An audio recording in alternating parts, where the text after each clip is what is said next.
Feud kanina, nanalo ng 100,000 pesos ang Golf Buddies. Pwede sila mag-uwi ng total cash prize of...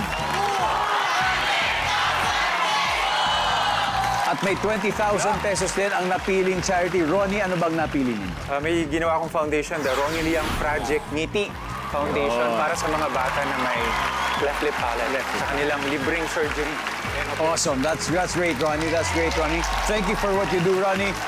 Nasa waiting area si Kuya Emilio, kaya oras na para sa Fast Money. Give me 20 seconds on the clock, please. Here we go. Sa sobrang lambot ng katawan ng circus performer, kaya niyang halikan pati ang parting ito ng kanyang katawan. Go. Pa!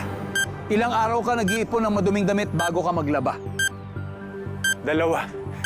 Ginagawa ng pamilya sa death anniversary ng kamag-anak. Nagdadasal. Bakit kinakapalan ng babae ang make-up niya? Pampaganda. Pag sinabing mukha ng titong lalaki, ilang taon na siya? 40. Alright, let's go, Ronnie.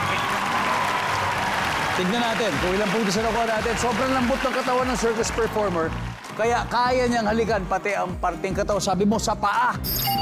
Contortionist. Ang sabi ng survey natin ay... Boom! Nice one.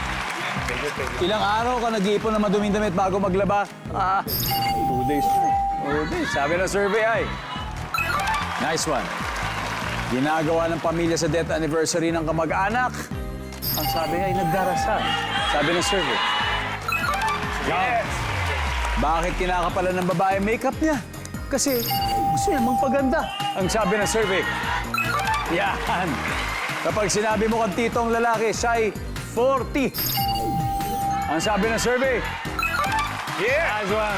What a great start. Thank you. 64 to go. Ronnie, balik tayo. Let's welcome back Kuya Emilio. Sir. Here we go. Okay. Bago tayo maglaro sa Fast Money, Kuya Emilio, baka may mga gusto po kayong batiin. Kinukongratulate ko lang yung nagbukas na Lechonan sa Laguna. Si Baba Lechon, may page yan. Wow. Ang mentor niyan, yung sikat na vlogger na Pulichon, yung pulis na lechonero. Sa Cavite naman yon. Naging magkaibigan kami, humingi ako na idea sa kanya. Ngayon, nasa Laguna na po ngayon. Wow. Baba Lechon. Yun na, saktong-sakto, magpapasko. Susunod na buwan, di ba? Orderin nyo lang, ganito kaaga pa lang. Nag-open na siya October 10 na, pero marami na ring order.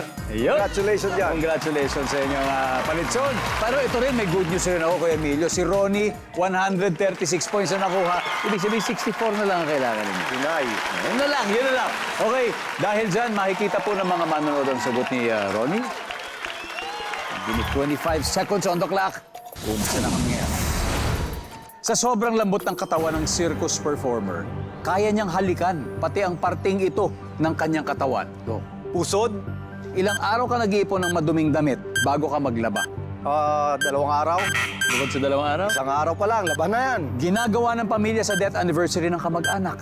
Salo-salo, Bakit kinakapalan ng babae ang makeup niya? para hindi makita yung mga wrinkles niya. Kapag sinabing mukhang tito ang isang lalaki, ilang taon siya? 45, o ganyan. 64, Kuya Emilio, 64 lang. Eto, unahin natin. Pag sinabi mo kang tito, ang isang lalaki, ilang taon na siya? 45, mala-mala. Nandiyan ba yan, survey? Boom, pasok. Ang top answer ay 40. Bakit kinakapalan ng babae makeup niya para takpan ang kanyang mga wrinkles?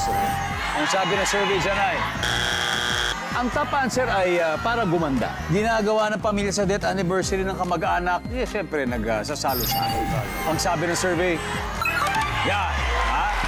Top answer ay nagdarasal. Pangalawa yung salo-salo. Ilang araw ka nag-iipon ng maduming damit bago maglabas? Sabi mo, 1 araw lang. Ang sabi ng survey ay, meron din. Meron din. Ang top answer ay 7 days. 7, tigas na no, maglalakad na mag-isa yun. Maglalakad mo isa. 45 points yun. Anyway, isa na lang. Sa sobrang lambot ng katawan ng circus performer, kaya niyang halikan pati ang pusod niya. Sabi niyo.